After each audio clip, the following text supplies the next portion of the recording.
Assalamualaikum warahmatullahi wabarakatuh. Bismillahirrahmanirrahim. Alhamdulillahirabbil alamin wa bihi nasta'inu ala umuri dunya waddin.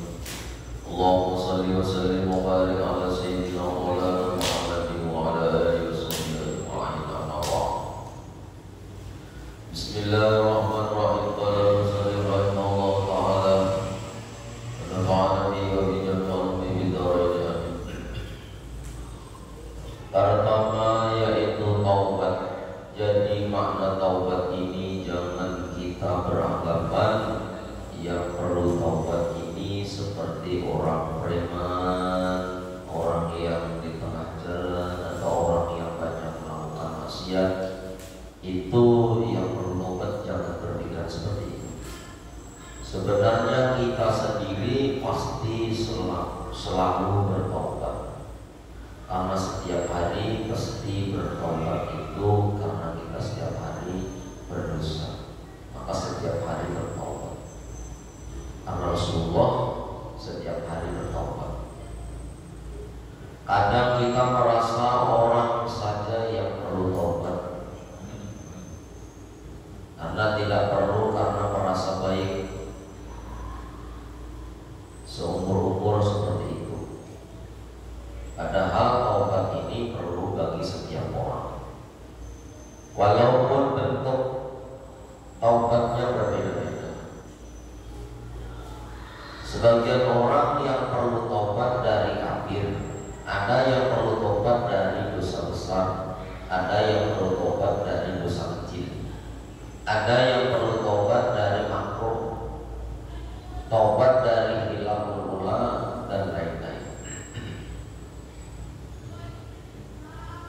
Contoh, kita nih disuruh bertobat dulu dari hal-hal yang haram dulu, yang pernah kita dahului. Pada mata memandang yang haram, mata memandang yang haram, mulut berbicara yang haram, telinga mendengar yang haram, bahkan ada campur haram umpamanya. Dulu taubat dari hal-hal yang diharamkan. Ada taubat yang paling penting lagi, taubat dari kekafiran. Maksudnya kadang-kadang etika kita ini beda dengan perilaku kita. Etika kita kayak orang Islam, tapi perilakunya kayak orang kafir. Sepintas di dalam lintasan pikiran kita atau geritik hati, sepintas umpamanya berbuat dosa, ada yang menegur, maka sudah tahu hukumnya haram, dosa itu tahu, ada terjawab, ada dosa ada. Dengan yakin dia menjawab. Seandainya dia bergurau menjawab, ada dosa ada. Bergurau itu dosa besar. Nyata kita ini tahu hukum yang kita larang ini, kita langgar ini haram. Lalu ada yang mengingatkan, lalu kita jawabnya ada haram katanya. Dengan sedang gurau yang seperti itu dosa besar. Tapi besar lagi kalau kita yakini bahwa yang kita berbuat haram ini betul-betul ada berdosa, yakin ada berdosa, maka kafir hukumnya. Kalau bergurau dosa besar. Kalau yakin etika bahwa yang haram ini ada dosa, itu dosa besar. Berarti hukum kafir. Kalau meyakini ada dosa. Nah, itu kita yang perlu taubat hari-hari. Kadang-kadang rancang kita bergayaan hal-hal yang tidak perlu digurau. Bergurau tentang hal yang menjadi merusak akidah, itu dosa besar. Terus diyakini kalau itu tidak dosa, yakin kalau dosa, maka kafir hukumnya. Maka perlu kita taubat dari kekafiran. Tergelitik kita umpamanya, kayak kalau Tuhan ini kan menghidupkan kita sudah mati, malah kita ini hancur dari tanah. Ragu-ragu kita apakah hancur dari tanah itu bisa hidup lagi, maka sudah hancur. dulu di situ, nah berarti itu sudah masuk ke pintu gerbang kekafiran. Karena ada percaya dengan adanya orang yang mati dibangkit itu hidup lagi. Karena itu perlu kita taubat. Anak buku itu terlintas, umpamanya bujur juga kiamat aja. Bujur juga kira mati ini dihidupkan lagi ditakoni malaikat tuh bujur lagi kira-kira. Nah, terlintas itu langsung kita berwudu tanpa istighfar, tanpa syahadat, sah. Karena ada lintasan, ada percaya atau keraguan-keraguan dalam tubuh iman. Nah, itu namanya taubat daripada yang kafir. Ada yang harus taubat itu harus minta ampun karena taubatnya kepada minta ampun dosanya kepada hamba atau kepada sama manusia. Kalau sama Allah nyamannya kita berdosa lawan Allah, umpamanya zina, umpamanya minta ampun lawan Allah, bujur-bujur diampuni. Tapi kalau kita berdosa sama orang, memfitnah orang, mencuri barang orang, nah ini ada urusannya bukan sama Allah aja, sama orang yang kita perbuati itu pun kita harus minta maaf dulu. Itu taubat dari dosa. Ada yang taubat dari dosa kecil. Memandang aurat bibirnya, memandang taubat juga. Astagfirullah, berwudu, insya Allah. Ya. Bahkan ada taubat dari hal yang makruh. Apa yang makruh?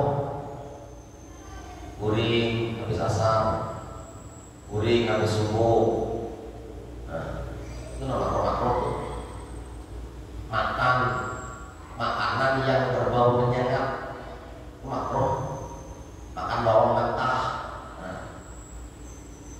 makan jengkol, kayak gitu. Tapi itu dosa yang kecil, yang makruh. Atau taubat daripada hilaf atau hilaful ula. Apa hilaful ula? Meninggalkan yang lebih utama. Umpamanya sholat itu yang utama awal waktu kita tinggalkan, sedangkan kita posisi sudah mau bertobat tapi nggak akhir waktu sembahyang. Kayak dulu kaburi akhir waktu. Nah itu perlu ditaubat nih. Meninggalkan yang lebih utama, meninggalkan yang lebih afdal, itu pun harus ditaubati. Kalau kita punya besarnya disebutkan di situ. Saking supaya betul-betul kita ini taubat itu taubatan nasuha. Jadi meninggalkan yang haram. Kita pernah menggawe yang haram, taubat. Dosa besar taubat, dosa kecil taubat, menggawe yang makruh taubat, meninggalkan yang lebih utama. Umpamanya sembahyang itu yang utamanya berjamaah, kita ada jamaah disuruh taubat. Jadi Islam yang kafah itu aja entawa tapi ya entawa. Jadi orang kuis sembahyang sopor sebenarnya jamaah orang 27. Itu kalau kita berbicara tentang taubat, karena syariat tadi pertama adalah taubat. Maka kita akui kita setiap hari ada dosa. Ya akhirnya di sore hari, di sebagian hari taubat. Karena yang tahu taubat itu dosa itu kita. Dan syarat taubat itu tidak dalam kitab Dalilus Salim. Pertama, al-iqla'u 'anid dzambi fil hadir. Taubat itu harus segera. Karena yang tahu dosa kita ya kita. Jangan ditunda, kita menunggu pensiun, kita menunggu ada aur, kita menunggu sugih, kita menunggu waktu lapang. Ini imun mati itu mendadak kita ada tahu. Ini imun pasti Tuhan matinya, kita taubat sudah Tuhan. Makanya orang yang dia taubat harus al-iqla'u 'anid dzambi fil hadir. Segera mencabut daripada maksiat itu sekarang juga udah bahasa itu jangan ditunda-tunda. Mati karena menunggu tua, mati karena menunggu garing. Kalau orang sakit dulu baru mati ada. Banyak orang sehat mati. Tamin sohihin mata min ghairi illatin. Banyak orang yang sehat mati tanpa penyakit. Tamin sohihin, banyak orang sehat mata min ghairi illatin, mati tanpa rasa sakit, tanpa ada rasa sakit dulu. Sehat walafiat mati. Wa amin sakimin, dan banyak orang yang sakit-sakitan asahilu minad dahri, dia masih mampu hidup bertahun-tahun. Jadi ada tasdil. Ada orang yang laki garing bertahun-tahun, nang bini mantar ke rumah sakit periksa, sekalinya yang mati yang menunggu dulu. Ada di daerah Alfa sakit kakinya nih, kena tambah darah, rumah sakit seminggu sekali syuting periksa. Nang bini sehat, dokter masih hanya mati dulu. Makanya kamil sohihin mata min ghairi illatin. Banyak orang sehat mati tanpa sakit. Bapak garing dulu ada, kasihkan main bulu tangkis, kesenangan, jingkrak-jingkraknya, senang suka banget sekali jantungnya, kamu tutup mati. Maka pun mati belum bertobat, dikhawatirkan matinya suhul lebih baik. Bertobatnya harus, kita ini kada habis-habis sampai mati, tobat terus, jangan sampai tobat.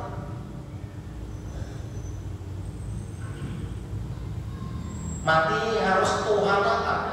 Banyak kayak mana-mana bagus naik kendaraan gabung mati. Nah sudah Tuhan ada mati banyak juga.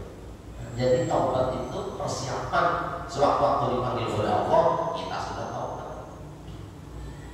Yang kedua syarat taubat adalah an-nadmu, yaitu menyesal. Ya, taubat karena menyesal lah. Taubat itu tukang lombok, tukang sambal. Ini bininya nih kalau sakit badan jangan melahirkan tuh, soalnya setahun ya belum lagi baru bertasmiyah aja, tasmiyah pulang. Makanya semalam jalan dia sakit. Jangan kayak itu, orang taubat harus menyesal. Kenapa? Karena kalau niatnya taubat karena menyesal, berpotensi mengulangi gawiannya yang maksiat lagi. Bila taubat tapi tidak ada menyesal, apalagi malah enggak. Berkisah kawan-kawan, kan tahulah ya, waktu aku jaya-jaya dulu masa aku berduit, ada bibinya yang ada bawa ke hotel bertahannya bangga, maka dia sudah bertobat, berarti kan ada menyesal. Nah itu berpotensi hendak mengulangi maksiat itu. Makanya syarat kedua taubat itu apa? Harus menyesal daripada perbuatan yang telah dilakukannya. Nah dosa ini punya bangga berkisah berataan kalau bungas-bungas ini kurasai berataan sudah bangga.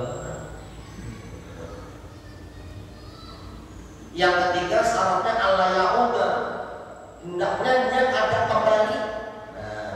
Jadi pertama itu mengambihi atau berhenti daripada maksiat itu segera sekarang juga.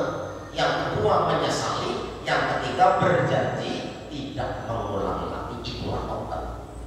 Nah harus kita tahu di dalam ilmu syariat Islam. Berjanji ini biar kan ada orang di hati, ya Allah belum bertobat karena tidak mengulangi lagi. Kita melanggar janji itu dosa. Allah menyaksikan. Ya Tuhan ini mau lulus. Jadi seluruh manusia dengan tingkatan apapun harus bertaubat, baik itu pejabat ataupun rakyat, orang kaya, orang jelata, orang miskin, dalam seluruh lapisan jabatan apapun, status ekonominya wajib bertaubat. Itu dituntut dalam ilmu saya.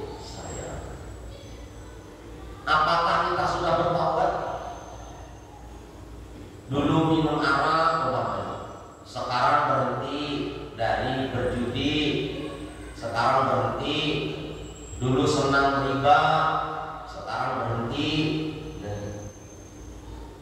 Dulu suka zina, sekarang berhenti. Tapi tahukah kita taubat kita diterima atau tidak?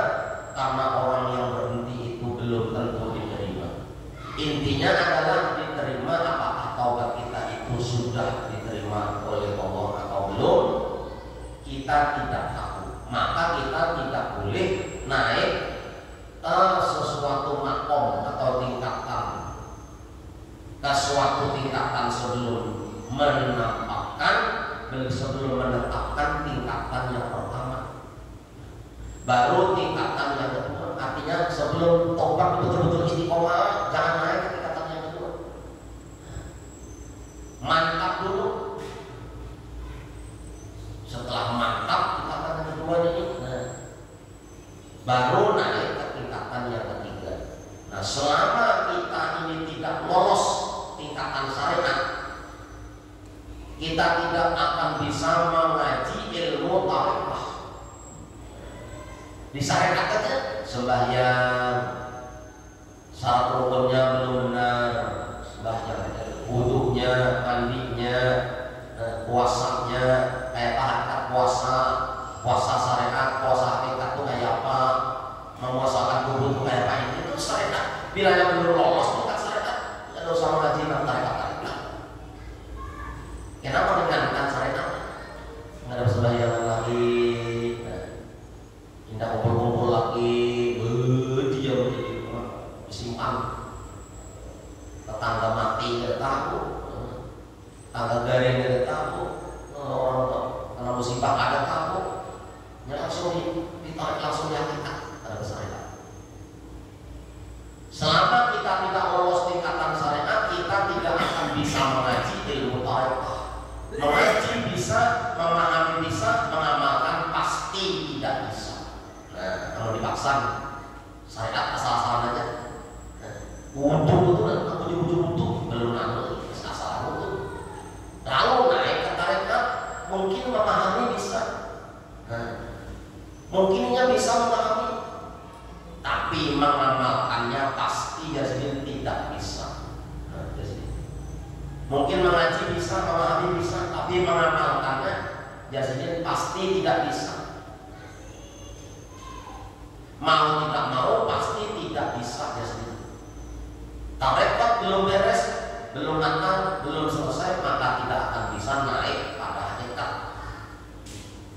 Maka dengan hakikat itulah kita bisa dapat makrifat. Makrifat itu diumpamakan satu mutiara yang letaknya di ruangan yang kecil, yang hanya muat badan. Ruangan yang kecil ini letaknya di sebuah kamar, dan kamar itu letaknya di dalam sebuah rumah. Jadi kita tidak bisa masuk ke rumah kalau kita masih banyak barang bawaan. Maka barang bawaan yang tidak perlu itu dibuang supaya kita bisa masuk. Mobil, toko, kebun mesti ditinggalkan. Arti tinggalkan itu ada di hati. Sebab tidak bisa masuk rumah. Yang bisa masuk ke rumah itu barang tertentu. Nah, halus setengah dibawa di awal, bisa dibawa ke rumah. Jadi syariat itu laksana rumah. Begitu kita masuk syariat, banyak yang ditinggalkan. Riba ditinggalkan, judi ditinggalkan, zina ditinggalkan, dan lain-lain. Baru kita bisa masuk ke dalam rumah. Sepeda motor bisa dibawa masuk rumah. Sepeda bisa dibawa masuk rumah. Begitu kita hendak masuk ke kamar, sulitlah kita membawa sepeda motor ke kamar. Sulitlah membawa kendaraan ke kamar. Maka mesti ditinggal di luar kamar. Maka tidak dapat dipaksakan seperti itu juga kalau kita mau masuk thariqah. Maka yang lain-lainnya dibuang supaya kita bisa masuk ke situ. Hendak masuk ke hakikat, tampaknya kecil lagi, hanya bisa memuat badan awaknya. Jam tangan, kacamata dibuang, hanya bisa bertelanjang ketika hendak masuk hakikat. Baru bisa masuk ke kamar yang kecil itu untuk bisa mengambil yang berharga, yaitu mutiara atau ma'rifat. Artinya kita tidak bisa melangkah ke situ kalau tidak matang yang pertama. Syariat ini yang mesti dibereskan terlebih dahulu. Cara kita berjual beli kayak apa? Cara kita bergaul kayak apa? Cara kita makan, cara kita berbicara, cara berpakaian sesuaikan dengan syariat. Yang mana modelnya aja bagus, barang, soalnya antak benar dipakai, melawan syariat. Yang mana cuma nyamannya aja, apa aja biawak sekali masaknya nyaman badannya, nyaman tapi melanggar syariat. Apa aja minyak bensin itu bunganya halus aja. Tapi masih ada bunganya di depan. Kalau syariatnya belum beres, masuk ke rumahnya belum, apalagi masuk kamar. Syariat. Bila tidak sesuai dengan syariat, mau ke hakikat ada awal. Dijamin ada awal sudah. Anda mengaku nama marifat ini sudah marifat. Namun syariatnya belum beres, ada awal. Ada semudah itu. Ya tapi paling kepada bisanya mengaji kumpul-kumpul, bisa memahami, mengamalkan, pasti ada awal. Mengamalkan pasti ada awal. Bila syariat belum beres, ini kayak orang kuliah juga ya.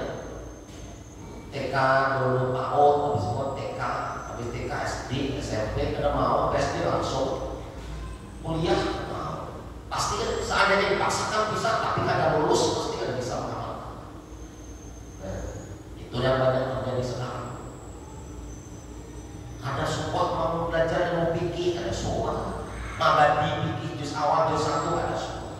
Selalu tahu, selalu najah yang paling pendek, selalu najah belum pernah dua, mabadi belum pernah dua. Apalagi Pak Golkorek ada pernah dua.